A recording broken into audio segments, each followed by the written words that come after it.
everybody coming out tonight. We appreciate everybody's support. Our players are working hard.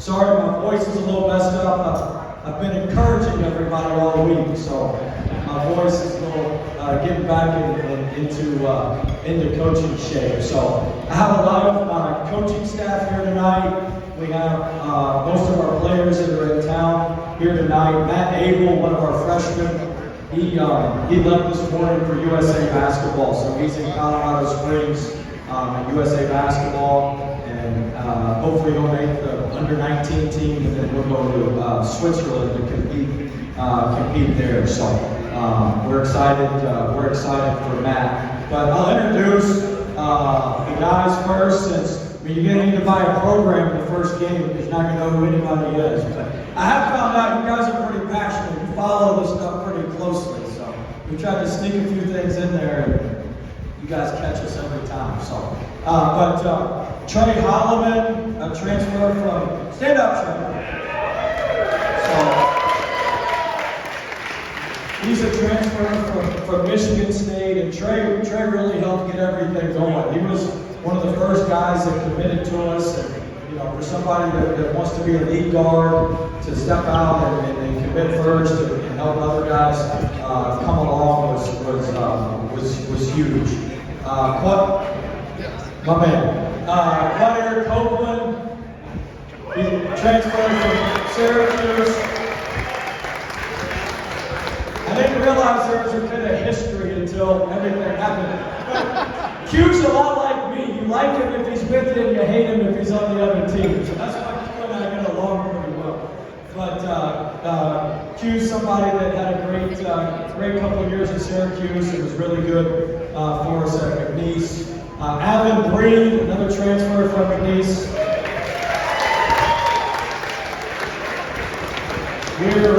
We're excited about him. He got cleared to another 2 weeks to start working out and practicing for us, and so we're excited to get him off the injured reserve and get him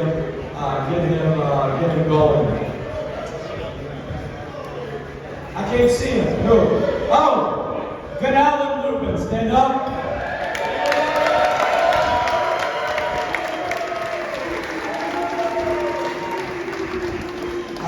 I don't know where we got him from. We found him on the side of the road. But Ben's somebody, the other school was too dumb to play him. When he plays 28 plus minutes, he's done that in 23 games. He averages 15 and 8. I don't know why the hell they didn't play him. But we're going to play him, so he's going to average 15 and 8. We're excited about Ben. Terrence Arsenault, transfer from Houston.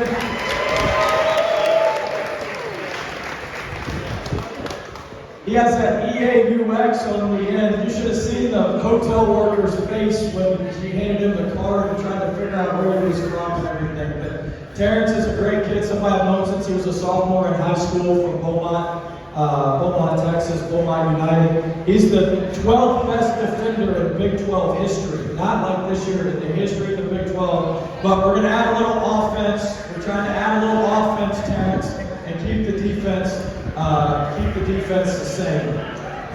Jordan Snell.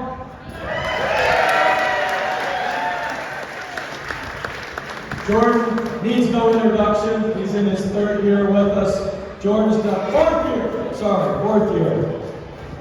And Jordan's somebody, he's been tremendous. Since the first team meeting, he's been all on board, very, very excited about things, and so Jordan's done a great job. Colt Langdon, stand up, Colt.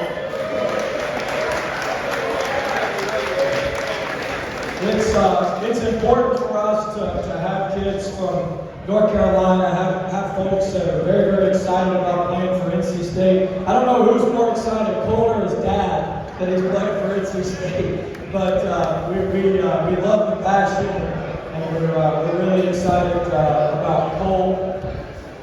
Who's next? Darian Williams.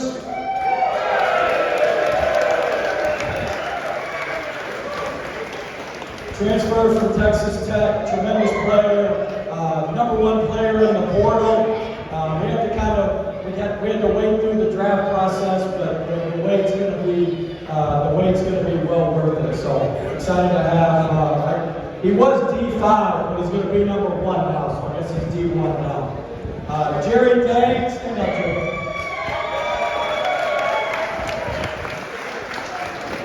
Transferred from Florida State, tremendous shooter, very good offensive player. Tried to teach him a little bit about defense, but he can really shoot the ball, and so we're excited about him.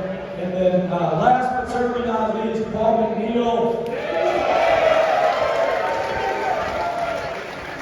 Paul was one of the best players in the ACC in the last 10 games. He's had a tremendous start to the summer. He's getting stronger. He's really worked hard in the weight room, and very excited about Paul. So our guys have been working hard. Our guys have been putting a lot of time in, and it's been we're going to come together. We're in the process of forming. We've got another couple guys that will hopefully be here as the summer moves on, and so we're excited about that. I did have a couple of folks ask me about some recruiting and some recruiting stories and that sort of thing. So I'll share one thing with the crowd. This is something I talk a lot about in recruiting when we have kids on visits and when we have folks in. So I equate our recruiting because we tell them, hey, look, it's going to be tough. We're going to have to work hard. Like, this is what we're about. We're blue collar. The standards are going to be the standards. And so I always tell them there's this guy who's at the gates to heaven with St. Peter. And St. Peter asked him, he said, do you want to go to heaven or do you want to go to hell? And the guy said, well, I don't know. I think I want to visit both, and I'll let you know, when I get back. So St. Peter said, well, you want to go to heaven first or hell first for your visit? So he says, I'll go to hell first. St. Peter says, all right, off to hell. Goes to hell. It's incredible. Beaches, tiki bars, great look. It's incredible. Incredible. Comes back to St. Peter and says, man, I wasn't anything like what I thought it was. That's pretty cool. St. Peter says, we want to go to heaven? He's like, yeah, we'll try out heaven. If hell was that good, I can't imagine what heaven is. So he goes to heaven. Heaven, very nice, orderly, middle America, nothing over the top, but really nice. Comes back to St. Peter, and St. Peter says, well, it's time to make the decision. And the guy says, thinks about it for a little bit, and he says, well, I think I'm going to go to hell. St. Peter says, are you sure this is for eternity? And the guy said, yeah, I want to go to hell. So St. Peter says, all right, off to hell. Goes to hell for eternity. Fire, brimstone, the worst when he gets down there. The guy said, man, this isn't what I signed up for. This isn't what it was. And goes to the next guy in hell and says, hey, I need to go see the devil. Where's the devil? He said, devil, go around the corner to the right. You see the devil. Man walks around the corner to the right, sees the devil, and says, devil, what in the world's going on? He said, hey, man, recruiting season's over. This is the real shit. So, my point, we try to tell them how it's really going to be when we're recruiting them, and we don't try to trick them. We let them know exactly how it's going to be, and we're really pleased with the guys.